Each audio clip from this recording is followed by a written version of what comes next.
안녕하십니까. 전종희 목사입니다.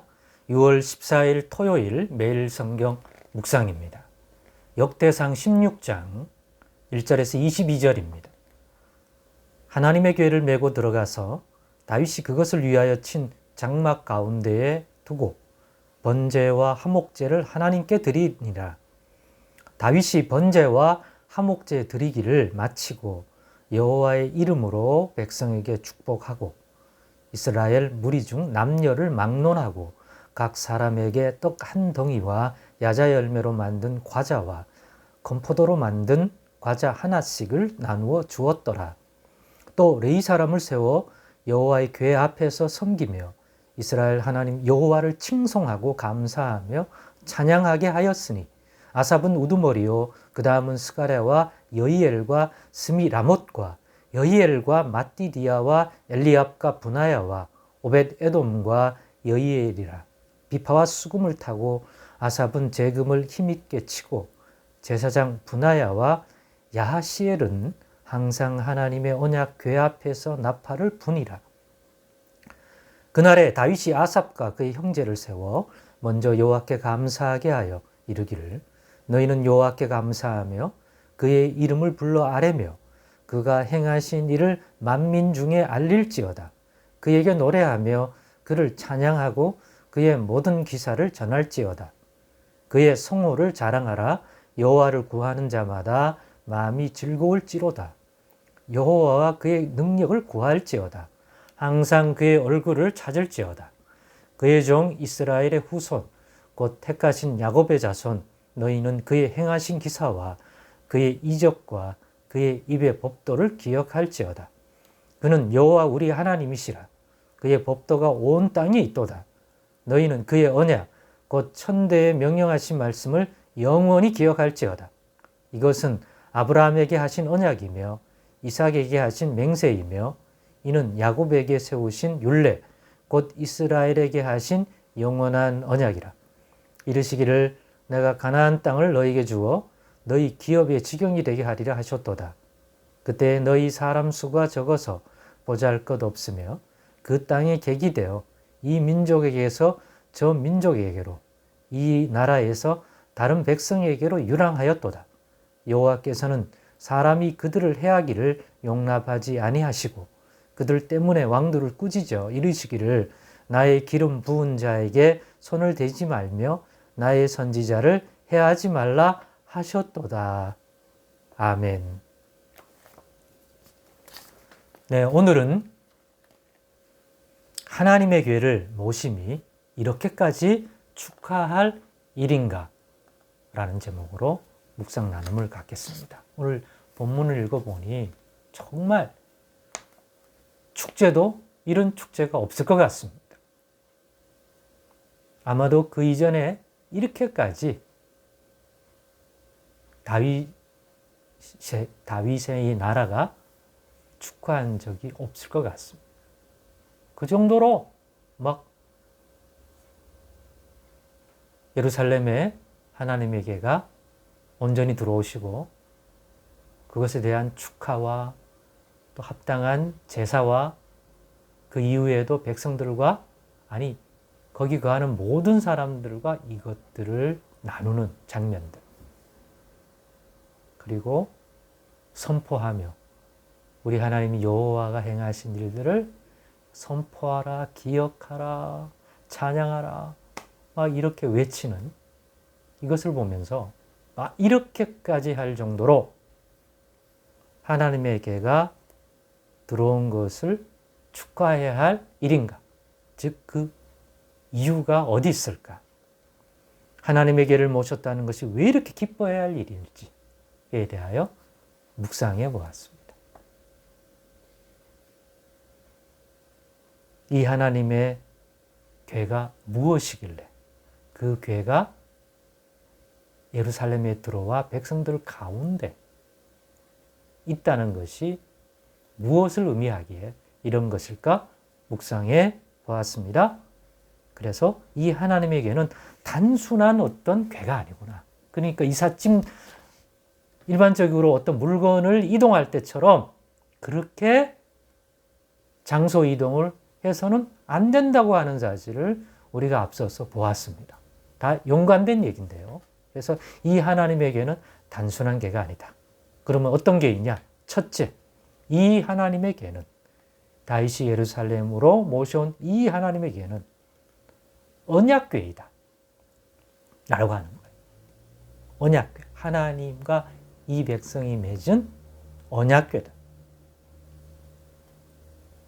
이 백성은 내 백성이 되고 나는 이들의 하나님이 되고 내가 그들 가운데서 이러한 복을 줄 것이고 이 백성은 여호와 하나님 앞에서 이렇게 행하는 백성이 될 것이다. 이 백성은 이렇게 행함으로 이런 복을 누리고 하나님의 영광이 드러날 것이다. 등등. 이 백성과 하나님의 관계를 보여주는 이 백성이 내 백성이고 내가 이들의 하나님이라는 것들을 알려주는 그래서 그 백성 가운데 계시다는 것. 그래서 이 백성을 그 언약한 대로 이 백성의 하나님으로서 지켜주시고 복된 약속들을 하셨는데 그 약속 지켜 이 백성에게 복을 줄 것이다. 돌보아 줄 것이다. 복 주시는 하나님이 들어오신 거예요. 이 백성이 이 여호와 하나님께 합당하게 행하는 한, 즉 그 언약대로 지키는 한, 이 하나님은 이 백성에게 언약한 복을 이 백성의 하나님으로서 자기 백성된 여호와의 백성된 이 이스라엘의 복을 주실 것입니다. 그러려고 오신 분이 이제 그들 가운데 자리를 잡았다. 자, 이제는 우리에게 복을 행하시겠구나 라고 하는 것에 강력한 사인 아니겠습니까? 포지션 아닙니까? 그러니 기뻐할 만하지 않겠습니까? 둘째, 이 하나님에게는 증거계입니다. 그렇게 부르기도 합니다. 이 백성은 애굽에 종살이하던 백성인데 이 백성을 불러내어 모세를 통하여 하나님께서 이 증거계를 앞세워 광야와 요단강 건너 이 가나안 땅 약속의 땅에 거하도록 그 약속하신 대로 이 백성을 이 땅에 거하게 하시고 또 이 땅에서 생육하고 번성하고 축복받게 하신 그 하나님을 나타내는 증거기입니다. 하나님이 이들 가운데 무슨 일을 행하신 분인지 어떤 구원을 주셨는지를 지금까지 했던 이것들을 행하신 하나님을 나타내는 증거계입니다. 이스라엘 백성 가운데 행하신 놀라운 이사와 기적들이 다 이 하나님의 계 위에 임재하시는 그 여호와 하나님이 행하신 일이다. 그래서 이 하나님의 계의 임재는 그 하나님의 임재를 나타내고 그 하나님은 이스라엘을 이스라엘 되게 하신 그 구원의 하나님이다. 그 증거계이다. 셋째, 이 하나님에게는 법계이기도 합니다. 이 계 안에 하나님이 주신 계명의 10계명의 돌판과 모세가 받아준 율법책이 있어서 하나님이 이 백성 가운데 주신 복된 말씀, 이 말씀을 따라 살면 앞에서 얘기했던 그 언약대로 언약궤이기 때문에 그 언약을 지키사 복을 주실 것이다. 또 이렇게 행하면 너희가 이 복을 못 누리고 쫓겨날 수도 있다. 이 복을 누리기에 필요한 모든 당부의 말씀이 담겨져 있는 그러한 법계입니다. 즉 하나님의 말씀이 함께하여 복된 말씀, 그 복을 잃어버리지 않도록 경고하시고 권면하시고 깨우치는 말씀들이 이 법계 안에 있는 겁니다. 그러니까 그 말씀이 또한 이 백성 가운데 중심에 자리 잡은 것입니다. 그러니 이 말씀으로 인해 하나님의 뜻 안에서 이제는 살아갈 수가 있고 하나님의 말씀의 가르침과 돌봄의 손길을 통해서 그 복과 생명을 우리 조상들도 누린 것처럼 자신들도 이제 누리게 된다는 것입니다. 그것들을 의미하는 것이죠.